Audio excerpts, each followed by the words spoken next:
Dear student, السلام علیکم۔ مجھے امید ہے کہ آپ سب بخیریت ہوں گی۔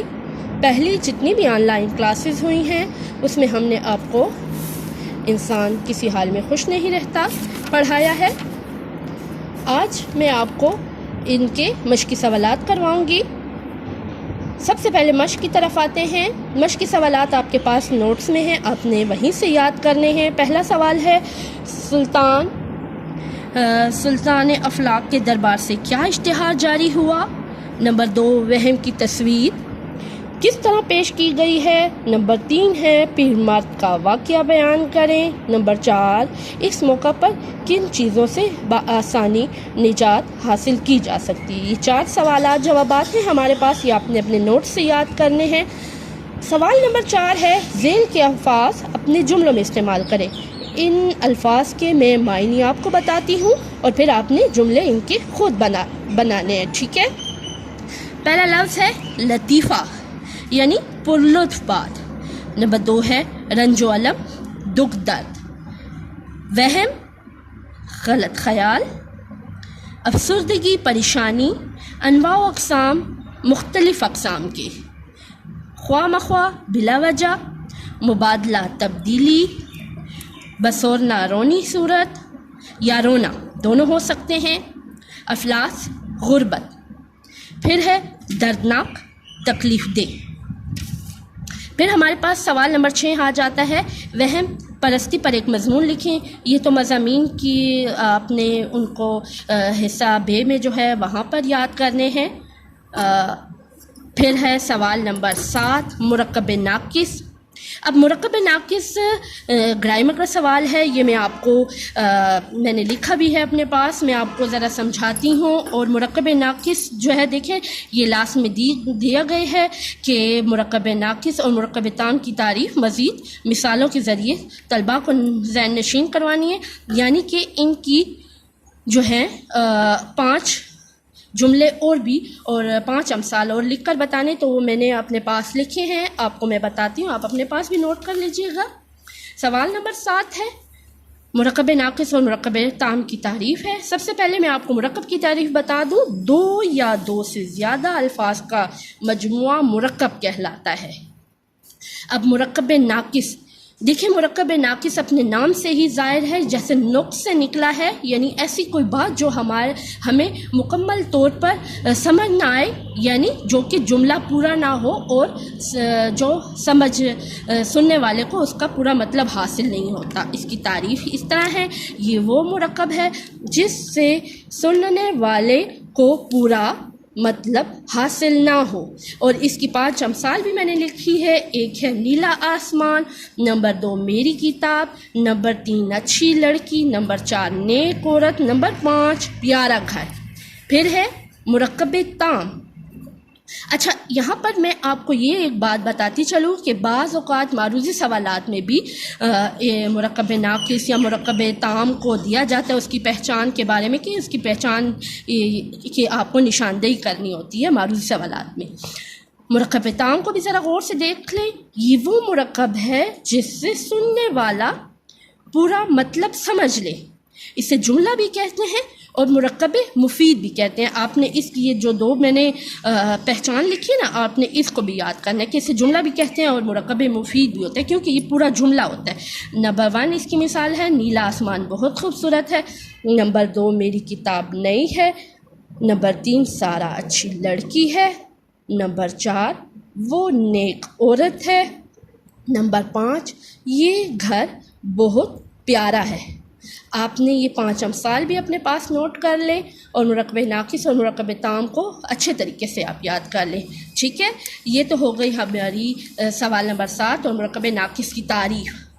اب آ جاتے ہیں ہمارے پاس سوال نمبر 8 ہے۔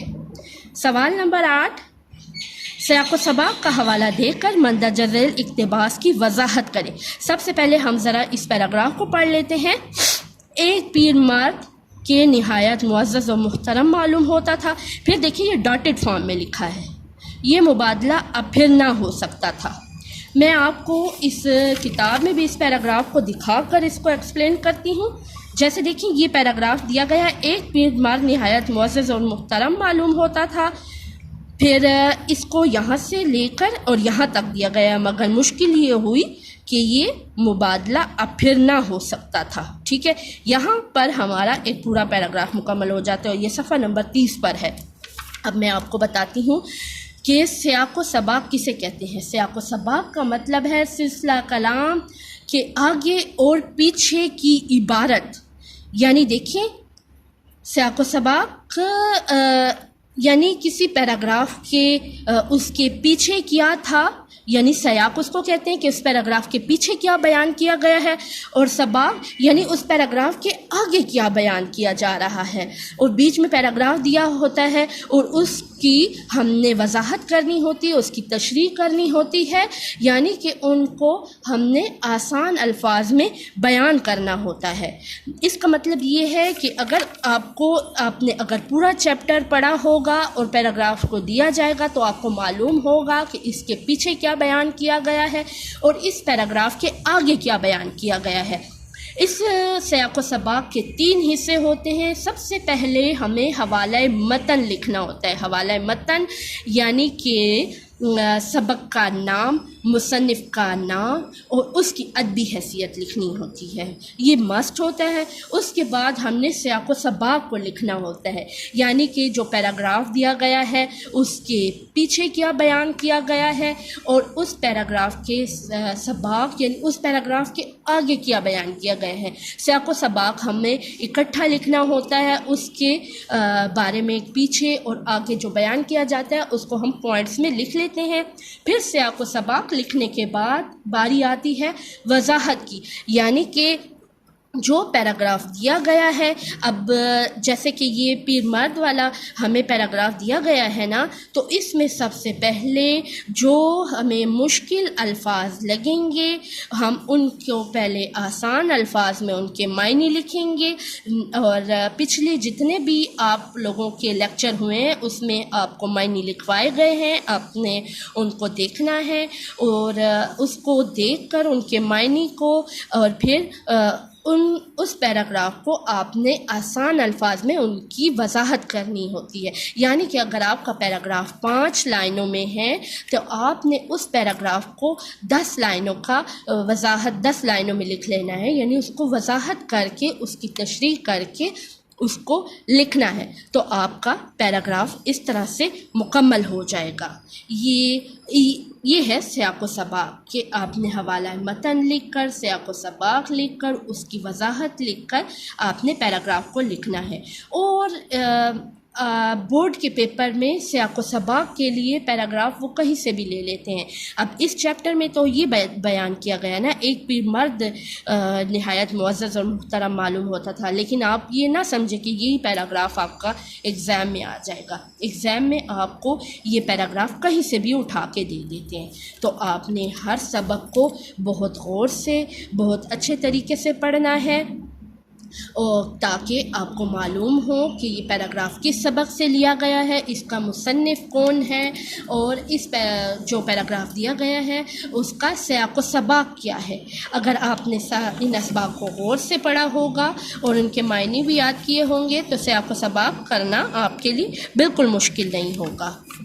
تو یہاں تک ہمارا ہو جاتا ہے چیپٹر مکمل. اس کے سارے سوالات جوابات آپ نے نوٹ سے یاد کرنے ہیں.